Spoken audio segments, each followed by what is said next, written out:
பிரியமானவர்களே, இன்று உங்களை சந்திப்பது பெரிய சந்தோஷம். ஆண்டவருடைய மகிழ்ச்சி, அவர் வார்த்தையை நம்ம கேட்க கேட்க நம்மை நிரப்பும். இந்த நேரத்துலையும் அப்படி நம்ம வார்த்தையை கேட்க போகிறோம். 1 சாமுவேல் 17:47 படி, கர்த்தர் பட்டயத்தினாலும் ஈட்டியினாலும் ரட்சிக்கிறவர் அல்ல என்று இந்த ஜனக்கூட்டம் எல்லாம் அறிந்து கொள்ளும்.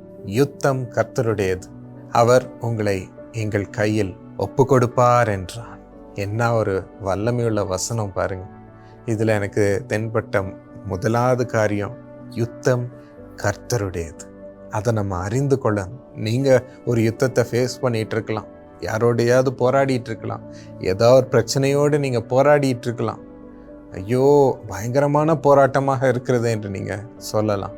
நான் எப்படி இதிலேருந்து வெளியே வர போகிறேன், இவங்க என்னை மேற்கொண்டுருவாங்களா என்று நீங்கள் பயந்துக்கிட்டு இருக்கலாம். அவங்க தான் அந்த யுத்தத்தை நம்ம வாழ்க்கைக்குள்ளே கொண்டாடுறாங்க, இந்த பிரச்சனை தான் நம்ம வாழ்க்கைக்குள்ளே கொண்டாடுறது என்று நீங்கள் நினச்சி அதை நீங்கள் எதிர்த்துட்டு இருக்கலாம். ஆனால் பிரியமானவர்களே, நீங்கள் அறிந்து கொள்ளணும், இது கர்த்தருடைய யுத்தம் நம்ம வாழ்க்கையில் அனுமதிக்கிறார். ஏன்னா அடுத்த வார்த்தை அதற்கு என்ன போட்டிருக்கு, அவர் உங்களை எங்கள் கையில் ஒப்பு கொடுப்பார் என்றான். இவைகளை எல்லாம் உங்கள் கையில் ஒப்பு கொடுக்கிறதுக்காக இந்த யுத்தத்தை அனுமதித்திருக்கிறார். நீங்கள் எதை குறித்து யுத்தமிட்டு இருக்கிறீங்களோ, போராடிட்டு இருக்கிறீங்களோ, கஷ்டப்பட்டு இருக்கிறீங்களோ, எந்த காரியமாக உங்கள் வாழ்க்கையில் குறித்து இருந்தாலும் அவைகளை எல்லாம் ஆண்டவர் உங்கள் கையில் கொடுக்க போகிறார். நீங்கள் யுத்தமிட்டு இருக்கிற அந்த ஆட்கள் அவர்களையும் உங்கள் முன் விழ செய்வார். என்னன்னு, கர்த்தர் உங்களை ரட்சிக்கிறவராக இருக்கிறார் என்று இந்த வசன ஆரம்பத்தில் பார்க்குறோம். கர்த்தர் பட்டயத்தினாலும் ஈட்டினாலும் ரட்சிக்கிறவர் அல்ல என்று இந்த ஜனக்கூட்டம் அறிந்து கொள்ளும். தேவனுடைய அற்புத கரத்தினால் மாத்திரம் உங்களை காப்பாற்றுகிறவராக, ரட்சிக்கிறவராக இருக்கிறார் என்று அறிந்து கொள்வார்கள். அப்படி அவங்க தேவன் இவன் கூட இருக்கிறான், நம்ம ஒன்றும் செய்ய முடியாது என்று அங்கீகரிக்கும்படி செய்வார். பிரியமானவர்களே, அதற்காக தான் இந்த யுத்தம். அதற்கும் உங்களுக்கு எல்லாவற்றையும் உங்கள் கையில் விழ செய்யும்படி இந்த யுத்தம். உங்கள் ஊழியத்தில் இந்த யுத்தத்தை ஃபேஸ் பண்ணிகிட்டு இருக்கிறீங்களா? உங்கள் பள்ளிக்கூடத்தில் ஃபேஸ் பண்ணிகிட்டு இருக்கிறீங்களா? உங்கள் கரியரில் நீங்கள் ஃபேஸ் பண்ணிகிட்டு இருக்கிறீங்களா? உங்கள் வீட்டில் ஃபேஸ் பண்ணிகிட்டு இருக்கிறீங்களா? கவலைப்படாதீங்க. எந்த காரியங்களை குறித்து இந்த யுத்தத்தை நீங்கள் சந்திக்கிறீங்களோ அந்த காரியத்தை எல்லாம் உங்கள் முன் உங்கள் பக்கத்தில் விழும்படி செய்வார். அந்த ஜனங்களே உங்கள் பக்கத்தில் சேரும்படி செய்வார். எல்லாம் சமாதானமாக முடியும்படி கர்த்தர் இந்த யுத்தத்தை உங்கள் வாழ்க்கையில் அனுமதித்திருக்கிறார். வேதத்திலையும் நம்ம பார்க்கிறோம், ஏன் இப்படி அனுமதிக்கிறார். சோதனையின் பாதையில் நாம் இதை தாங்கும்படி நமக்கு பலன் இருக்கிற வரையிலும் அந்த சோதனையை அனுமதிக்கிறார். எவ்வளோ நம்மளால் தாங்க முடியுமோ அதை தான் நம்ம வாழ்க்கையில் அனுமதிக்கிறார்.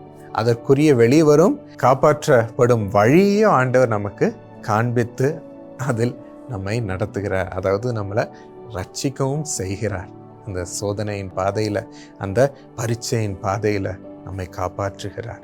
ஸோ உங்களை கைவிட மாட்டார். பிரியமானவர்களே, ஆண்டவர் இந்த யுத்தத்தை பெரிய காரியத்திற்காக உங்கள் வாழ்க்கையில் செய்யும்படி, அவர் உங்கள் தேவனாக இருக்க காண்பிக்கும்படி இதை அனுமதித்திருக்கிறார்.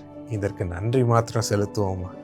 அன்புள்ள ஆண்டவரே, நாங்கள் பயந்து கொண்டு இருக்கிற நேரத்திலே இந்த வசனத்தின் மூலம் இது உம்முடைய யுத்தம் என்று நீர் பேசியிருக்கிறீர். இவைகளை எல்லாம் எங்கள் பக்கத்தில் விழும்படி செய்ய இதை அனுமதித்திருக்கிறீர் என்று சொல்லி நாங்கள் வெற்றி எடுத்துக்கொள்கிறோம். சுவாமி, உம் பிள்ளைகள் ஆண்டவரே ஊழிய பாதையிலும் இந்த வெற்றியை தாரும் அப்பா.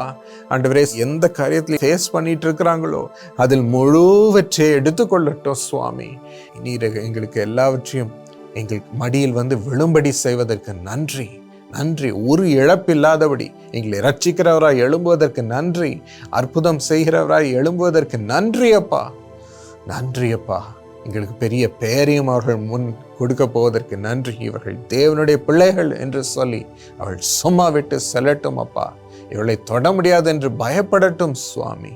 அப்படி பிசாசும் பயப்படட்டும் ராஜா. ஆண்டவரே, பிசாசின் கிரியைகளை துரத்தும் அப்பா. எதிரிகளின் கிரியைகளை துரத்தும் ஆண்டவரே. பிரச்சனைகளின் துரத்திவிடும். எல்லாவற்றையும் அவள் சாதகமாக திருப்பி இது உம்முடைய யுத்தம் என்று எழுந்தருளி வெற்றியை உம்முடைய பிள்ளைகளுக்கு தருவதற்கு ஸ்தோத்திரம் சுவாமி. ஸ்தோத்திரம் அப்பா. இயேசுவின் நாமத்தில் ஆமென்.